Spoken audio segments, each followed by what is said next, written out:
মাত্র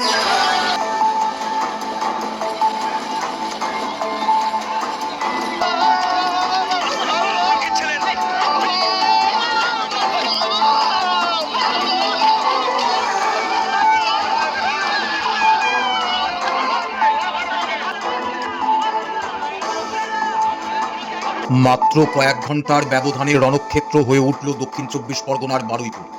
একদিকে 11 বছরের এক স্কুল ছাত্রীকে অপহরণ করে নৃশংসভাবে ধর্ষণ ও খুনের অভিযোগ, আর অন্যদিকে সেই রাগে ফুটতে থাকা জনতার হাতে এক সন্দেহভাজনের গণপিটুনিতে মৃত্যু।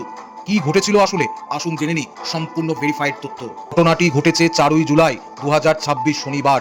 বারুইপুরের ধপধপি 2 নম্বর গ্রাম পঞ্চায়েতের সূর্যপুর হাটের বাসিন্দা ষষ্ঠ শ্রেণীর এক ছাত্রী বিকেলে বন্ধুর জন্মদিনের উপহার কিনতে বাড়ি থেকে বের হয়, কিন্তু রাত কেটে গেলেও সে আর বাড়ি ফেরেনি। পরিবারের অভিযোগ, 4-5 জন যুবক তাকে জোরপূর্বক তুলে নিয়ে যায়। 5ই জুলাই রবিবার সকালে বাড়ির কাছেই একটি পুকুর থেকে ওই নাবালিকার বস্তাবন্দি মৃতদেহ উদ্ধার হয়। পরিবারের দাবি, তাকে পাশবিক নির্যাতন ও শ্বাসরোধ করে খুন করা হয়েছে।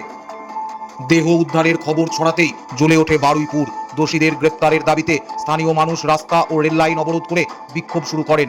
চরম পুলিশি নিষ্ক্রিয়তার অভিযোগ তুলে পুলিশের গাড়িতে ভাঙচুরও চালানো হয়, আগুন ধরানো হয়। এই চরম উত্তেজনার মাঝেই ইন্দ্রজিৎ তাঁতি নামে 26 বছর বয়সী এক সন্দেহভাজন যুবককে ধরে ফেলে উত্তেজিত জনতা।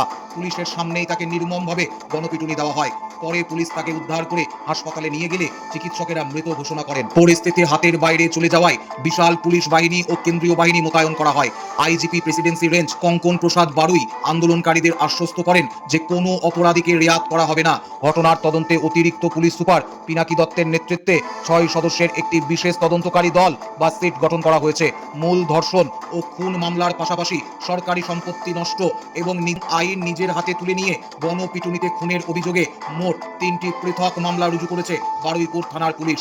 এখনো পর্যন্ত মোট 4 জনকে গ্রেপ্তার ও একাধিক সন্দেহভাজনকে আটক করা হয়েছে। এই ঘটনায় মুখ্যমন্ত্রীও নির্যাতিতার পরিবারের সঙ্গে ফোনে কথা বলে কড়া শাস্তির আশ্বাস দিয়েছেন। কিন্তু প্রশ্ন এখানেই, অপরাধের বিচার কি সাধারণ মানুষ আইন নিজের হাতে তুলে নিয়ে করবে, নাকি প্রশাসনের উপর আস্থা রাখা উচিত? আপনার মতামত কমেন্টে জানান এবং ভিডিওটি শেয়ার করে বারুইপুরের এই নাবালিকার জন্য সুবিচারের আওয়াজ তুলে ধরুন।